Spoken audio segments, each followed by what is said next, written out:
Le caïd ici, c'est moi! Ne compte pas trop là-dessus. J'ai compris. À partir d'aujourd'hui, mon gros, tu es à la diète. Si c'est vraiment ce que vous voulez. Je veux que vous me donniez le droit de mettre un terme à un manga que je déteste particulièrement. Eh bien, vous allez être servi, monseigneur.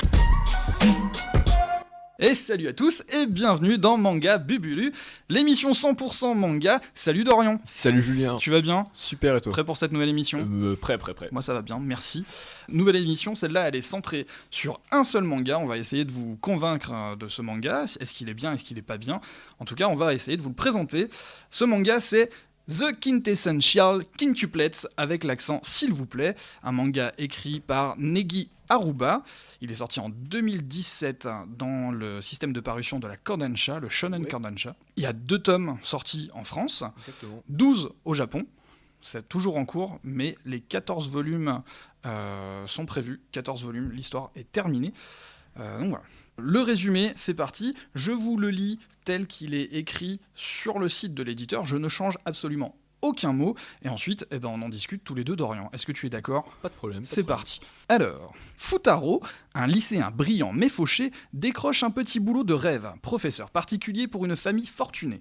Or, le garçon déchante lorsqu'il réalise que ce n'est pas un élève qu'il va devoir gérer, mais des quintuplés aussi belles que cancres à souhait. Entre Ichika, la désordonnée, Nino, la protectrice, Miku, la réservée, Yotsuba, la joviale et Itsuki, la susceptible, Futaro va devoir prendre son courage à deux mains pour relever le défi que représentent les sœurs Nakano. Waouh! Incroyable. Quel programme! Alors, du coup, est-ce que tu as des choses à dire en plus? Est-ce que ce résumé, toi, après lecture, te paraît correct? Il me paraît correct, mais il y a quelque chose à rajouter quand même, c'est parce que dans le manga, il y a certaines cases où on voit justement Futaro avec une jeune femme, et c'est dit clairement que c'est une des 5 sœurs, et on sait pas du tout c'est laquelle. Et l'intrigue du manga, c'est clairement avec quelle sœur il va se marier à la fin. C'est ça, exactement. Alors, pour moi, ça fait partie des points forts, justement, du manga. On y reviendra peut-être après. Toujours est-il que ce résumé, moi, je le trouve plutôt bon. On est dans ce qu'on appelle du harem manga. Donc, le principe de l'harem manga, en général, c'est un garçon ou une fille plongé au cœur même de 5 autres filles, 5 autres garçons. Le but étant, en général, de comprendre, essayer de savoir finalement laquelle va finir avec. C'est plutôt bien foutu. Futaro, c'est vraiment le lycéen par excellence japonais qui s'en fout un peu du reste, qui pense qu'à ses études et qui du coup va devenir professeur. Donc c'est plutôt bien résumé. Alors petite anecdote, est-ce que tu avais vu que chaque sœur, donc elles sont 5, leur début de prénom correspond à leur ordre. Exactement, ouais. Ouais, j'ai vu ça. Yotsu, c'est la 4e, voilà, Itsuki, c'est la première. Non, Ichika la première, Ichika la Itsuki, première. je sais plus. Et en fait, à chaque fois, elles ont leurs prénoms en fonction de l'ordre de leur arrivée, en fait. Exactement. Voilà, petite anecdote qui sert à rien, mais c'est rigolo. Est-ce que tu as aimé ce manga ? Oui, j'ai aimé, parce qu'on retrouve certains codes du manga, par exemple le nouvel élève qui vient d'arriver dans une classe, le lycéen qui se sociabilise alors qu'il était solitaire au début. J'ai bien aimé parce que du coup les personnages sont bien développés, chaque sœur a un tempérament différent. Futaro il est drôle, on a envie de le voir avec une des sœurs en fin de compte, et on a envie de le voir réussir en tant que prof aussi. Ouais, puis il est Pour moi, touchant, ça m'a Futaro. plu. Alors, exactement, ouais. Il a sa famille aussi est touchante. Voilà, c'est ça en fait. Il a vraiment une situation familiale qui est assez particulière, qui est expliquée rapidement. On va essayer de faire vraiment sans spoiler. Il a une famille où il s'occupe, lui, de sa sœur. Il essaye d'avoir des rentrées d'argent, etc. Son père ne gagne pas assez. Sa mère est visiblement disparue. Donc ouais, il fait vraiment tout pour sa sœur, Futaro. Et c'est pour ça, en fait, qu'il essaye de chercher un job. Effectivement, les personnages, c'est la force du manga, c'est que chaque personnage est super attachant. Ils ont tous un truc en fait qu'on aime bien, que ça soit Futaro, le personnage principal au cœur de tout ça, mais même chaque sœur en fait, ils ont tout un truc.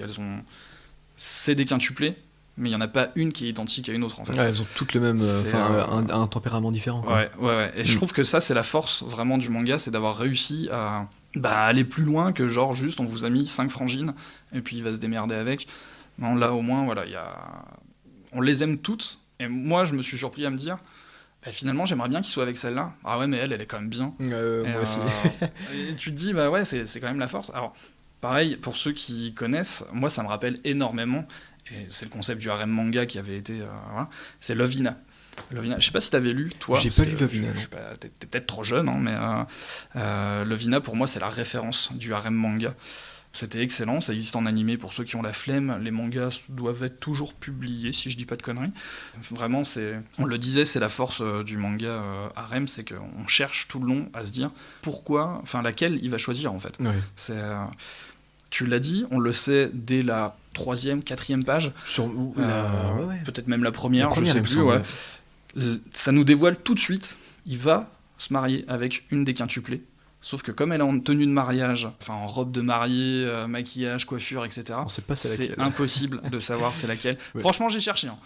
J'avoue, je me suis attardé sur la page et je me suis dit, putain, est-ce qu'il n'y a pas un détail, un truc ? Non, vraiment, je n'ai rien retrouvé sur aucune autre page. Et justement, c'est aussi là la force du truc, c'est que le dessin, je trouve qu'il est super propre, en fait. Ouais, il est très propre. Ça fait très shonen, mais shonen précis. Chaque personnage a un détail. Il y a une des sœurs qui va avoir une broche dans les cheveux. L'autre, il lui a coupé les cheveux parce qu'au bout d'un moment, je pense qu'il en avait marre de dessiner les cheveux longs. Ouais. Mais il y en a une qui a un casque aussi. Ouais, c'est ça. À chaque fois, ils ont tous un petit détail distinctif, quoi. C'est ça. Et je trouve que c'est super bien foutu.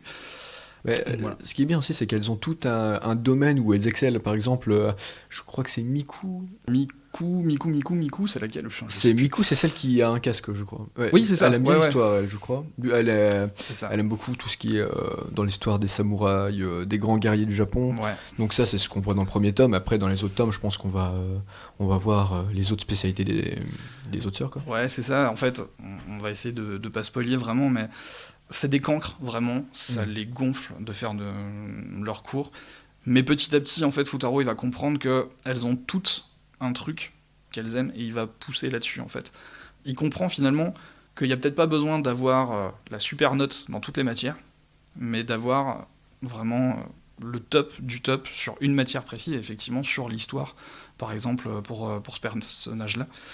Et je pense effectivement qu'il va travailler sur tout ça, sur chaque personnage. Et ça risque d'être pas mal, effectivement. Par contre, moi, il y a juste un petit bémol. Je sais pas si tu vas être d'accord ou pas, mais je trouve que les pages sont pas toutes bien construites, en fait. La façon dont est monté le manga, alors on l'a pas là sous les yeux, donc voilà, mais je trouve que les cases sont pas forcément bien faites. Je trouve que c'est trop classique. T'as vraiment un alignement de cases. Il n'y a pas de personnage qui déborde ou qui sort des cases. Ouais, et du coup, je trouve que ça crée pas une dynamique, en fait. C'est juste le point faible pour moi du manga, c'est la construction des pages, la construction du dialogue aussi, qui est pas... c'est bateau, en fait. Mais après, c'est ce qu'on demande aussi à un harem manga. Ouais. Donc du coup, on peut pas lui reprocher, mais en même temps, c'est dommage. Personnellement, moi, ça m'a pas dérangé. Je l'ai lu, c'était assez fluide quand j'ai lu. Effectivement, il n'y a pas de dynamique, de personnages qui dépassent, mais moi, ça m'a pas dérangé. Ouais, après, voilà. Moi, c'est un avis, vous ferez le vôtre, il n'y a pas de souci. Mais après, voilà, je sais très bien qu'on n'est pas dans du shonen classique, forcément, il va pas lui coller une droite ou je sais pas quoi. Mais ouais, je sais pas, il manque un petit quelque chose, mais même pas dans les scènes proprement parlées, mais dans la construction du truc, quoi. Le découpage, quoi. Ouais. C'est le découpage, les trames qui sont pas toujours bien utilisées, je trouve. C'est pas mauvais, loin de là. On l'a pas dit, mais c'est le premier manga de l'auteur. Oui, c'est le premier manga de l'auteur, effectivement. C'est son premier truc, et je trouve que pour un premier jet, c'est quand même solide. Ça, on voit. Ouais, franchement, il n'y a pas beaucoup de premiers mangas comme ça qui arrivent, un auteur qui arrive un peu de nulle part, qui a des dessins déjà aussi léchés, et qui est précis, il sait tout de suite où on va. On sent que le mec a déjà construit, en fait, son histoire. Il sait exactement ce qu'il va faire. Et ça, c'est plutôt plaisant. Alors, ouais, moi, justement, par rapport au dessin, c'est peut-être un bémol que j'aurais oublié, mais le dessin, il est beau, il est travaillé, mais il est classique. En fait, le Haruba, il n'a pas un style bien défini, comme on pourrait retrouver, par exemple, avec Nihei ou Ishida, des auteurs comme ça. Mais Haruba, il a un style qu'on pourrait retrouver dans plusieurs autres mangas, et c'est peut-être ça qui est dommage. Il aurait peut-être dû ajouter une touche personnelle, mais sinon, le dessin est très, très beau. Ouais, c'est vrai, ouais, je suis assez d'accord, au fond, maintenant que tu le dis, oui. Mais à côté de ça, on sent qu'il s'est inspiré, en fait, le mec. Exactement. Il a pris l'inspiration, et finalement, je trouve que c'est pas si mal dans la mesure où il a pris le meilleur. Donc, il a vraiment pris le meilleur de chaque truc, et ça passe bien. Petit bonus, pour ceux qui ont la flemme, il y a un animé qui existe. Il y a un animé, il n'y a que la première saison par contre pour l'instant. Voilà, ça s'arrête assez tôt. Ouais. Il y a une deuxième sur Crunchyroll, si je dis pas de conneries. Tu as regardé déjà l'animé ou pas? J'ai pas regardé l'animé, non, pas du tout. Mais je le regarderai peut-être. Il y a une deuxième saison par contre qui est prévue du coup pour octobre 2020. D'accord. Donc on l'attend. Et on sait en combien de saisons ça va être ou pas du tout encore? Je crois que la deuxième saison finalise le manga. D'accord, ok. Bon bah voilà, pour ceux qui ont la flemme de se taper les 14 volumes, il y aura la série. Attendez fin de l'année 2020 et vous devriez avoir tout ça. Est-ce que tu as des choses à rajouter sur ce manga? Pour moi, ça a été un bon manga dans l'ensemble. J'ai lu que le premier tome, du coup, pour l'instant, j'attends de voir la suite sur ce que ça va donner. Mais le premier tome m'a convaincu de lire la suite. J'étais vraiment... quand je l'ai fini, j'avais envie de lire la suite. Bon, j'avais pas le deuxième tome sous la main, malheureusement. Mais si je l'avais eu, j'aurais eu le suite, je pense. Alors c'est rigolo que tu dis ça parce que du coup, moi c'est le deuxième tome qui m'a donné envie de lire la suite. Ah oui. Sur le premier, je me suis dit, ouais, bon, c'est assez classique, mais ça passe. Et c'est le deuxième où voilà, je vais pas en dire plus, mais on se rend compte de la profondeur de certains personnages. Et là, on a envie d'aller plus loin. Donc voilà. Donc The Quintessential Quintuplets par Negi Aruba. Donc ça vient de sortir il n'y a pas très très longtemps, les 2 premiers tomes. Bah, nous, on a bien aimé. On a bien aimé. On vous le conseille vivement. N'hésitez pas à nous faire part sur Facebook, etc. de votre avis à vous. En attendant, nous, on vous dit à la prochaine. À la prochaine. Ciao. Ciao.